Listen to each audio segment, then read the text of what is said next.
Dave, 2-1 here at the Vic, another game unbeaten. Just give us your overall assessment of this afternoon.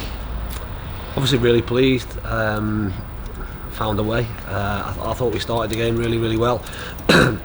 How we've not had a penalty in the first 30 seconds I'll never know, and then we obviously had a chance to score within the first 2 minutes, get the goal, and for me how we started the opportunity that was there to win the game and really kick on, and we stopped doing what had got us joy after probably 25-30 minutes, and to be fair they obviously get their equaliser and the momentum sort of swings a little bit, and I wasn't overly happy with our reaction from that.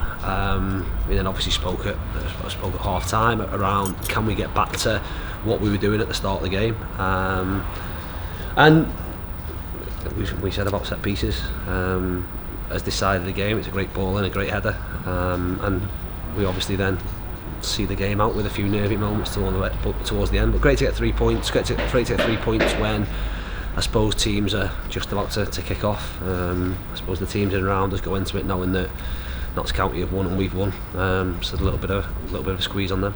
Dagenham obviously starting the day at 16th, and we saw that in the game just over a week ago as well. Don't look like a team that's down there and certainly tested us.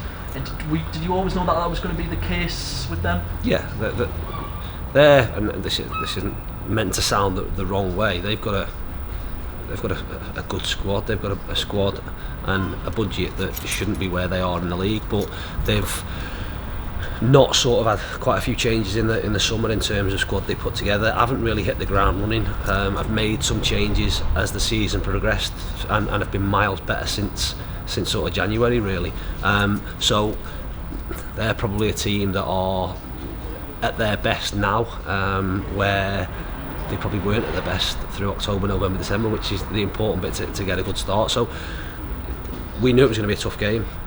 Again, match systems, we know that McCallum's obviously a big threat for them in terms of how they play. They put balls in the box, they've got good players in midfield, they're comfortable as a back three, and a goalkeeper obviously that we know had a really good game against us last time. So we knew it would be tight, we knew it would be tough. I was delighted with how we started, but you know that they're going to have a spell at some point. I'm disappointed with our goal, which again I'll have a look back on, but at the minute it is just about finding a way. It's that you can tell that the games are different.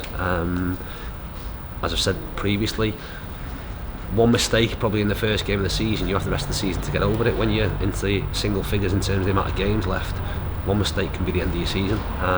So the detail and getting those things right become more important, and they're definitely I suppose enhanced in terms of the players feelings. You're always going to be a little bit edgy. That shows we're doing all right, and we're in big important games. So long may that continue. Like I say, great to win, and look forward to Boreham Wood on Monday now. You said it there. It's just finding the way, and for now 12 games unbeaten, we've done it. We found the way, and obviously how well we've done at the Vic.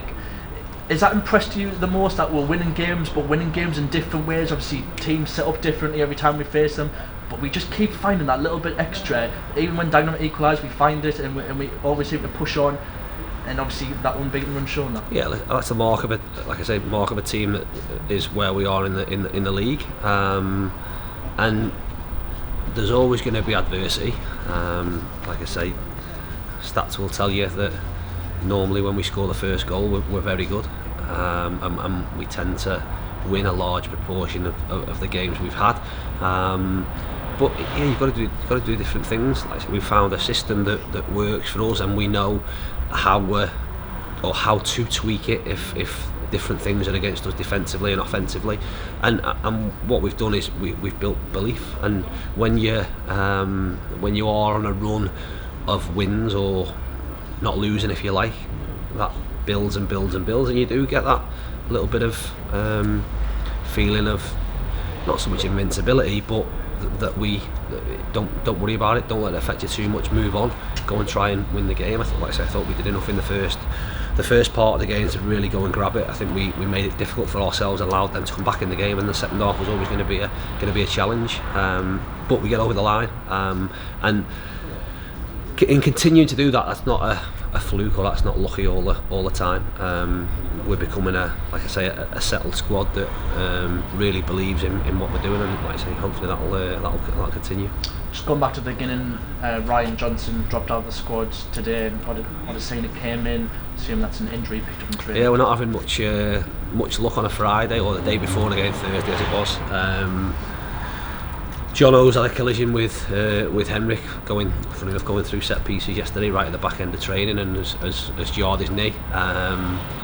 It settled down quickly enough, and we were pretty positive probably yesterday lunchtime that he might be okay. Overnight it's obviously swollen up and got a bit stiffer, so we'll need to get him in to have a scan and hope it's not serious. Obviously that's difficult in itself, in the fact we're around the bank holiday weekend, but if we have to, like I say, if we have to make changes and bring bodies in, then that's the case. Hopefully it's not, because it did disrupt what we were going to do. John, as I say, we'd worked on things that he was obviously going to start. Wasn't the case, and then Timmy steps in, but he's more than comfortable doing that. He's not naturally left-sided, but has played enough on the left-hand side to do job for us. And Timmy has different strengths to what John had. So you look at especially the back end of the game when they bring McQueen on, who's a runner. Timmy's pace allows us to swap round and put him centrally to give us some more cover in terms of him being able to run as quick as most in the league. Like I say, fingers crossed with Jono, it's not too serious, but we're not too sure yet. The change was Oates for Molyneux, and Resource just showing exactly why he should be in the side, and never stopped running, got his goal, and just fantastic as he always is.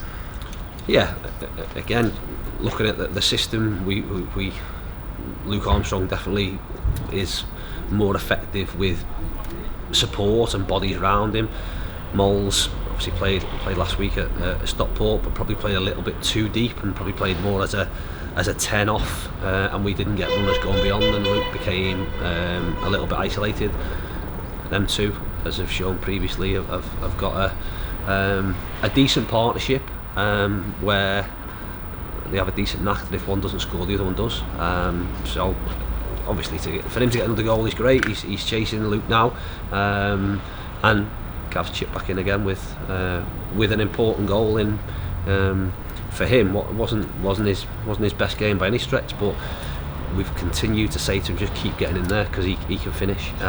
So he's got a couple now in a short space of time. Hopefully he can keep himself on the roll. I was just going to mention that. So it was almost deja vu to the Stockport goal. The ball in the box, and he's there for the header. And I was literally just going to ask, is that the message for him? Because he seems like when he gets goals, the confidence really builds for him, and just getting himself in there. And for someone his size, he's really good at it. Oh no, he's strong there, really, like I say, from in terms of our team, absolutely.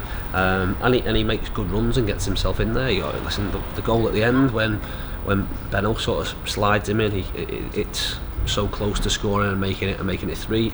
Gav makes good runs. What you can't do is, when you are going through a bit of a barren run, is stop getting yourself in there. Give yourself the best opportunity.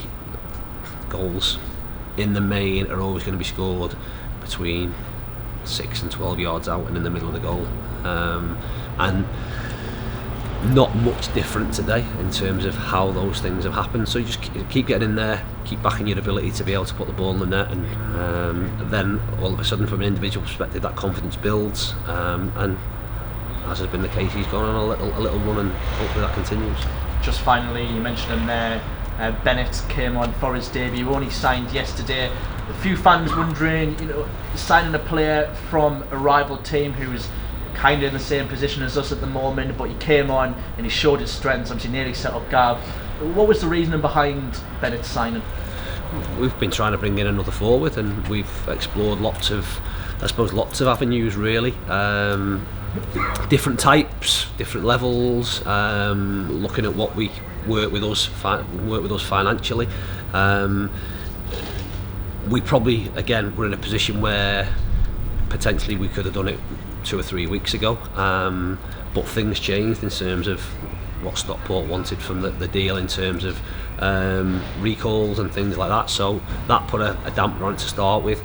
And then we obviously were in a position where Oatsy missed the game last week, so it became more of a priority, if you like, to try and get one in. he's experienced it at this level. People will look and maybe say his goal scoring record is not great. He scored goals when he was at Barrow in this division. His involvement in goals is really up there with a lot of centre forwards in the league, and maybe does the unselfish bit to set in strike partners, and listen, he'll be a real asset for us, as long as that might be, and whether that helps us in the short term, gets us and keeps us where we want to be, and what happens beyond that, like I say, I'm not too sure, but we'll just deal with the now. Great to have him with us, and in a sort of cameo appearance, showed what he can bring to us. I spoke to Jim Gannon about him at length, really, and he was, like I say, full of his praises. So it's great to have him with us. What does the Easter weekend hold now? A few drinks and a chill now we've won, or straight focus on one day? No, listen, things turn around quickly. So obviously back home, lads who are feeling anything will be in tomorrow, but lads will be off. We'll travel down Sunday and train on the way down, and it's obviously a tough game, but we can, I suppose, sit back and watch results come in. It'll be sit behind the steering wheel and drive home for myself, but I suppose in the luxury that we've done our job, and if results go our way, it becomes a sort of extra bonus. But we'll look forward to Boreham Wood on Monday now, which is a tough game, but one that we go there really looking forward to. Dave, thanks very much. Cheers, thank you.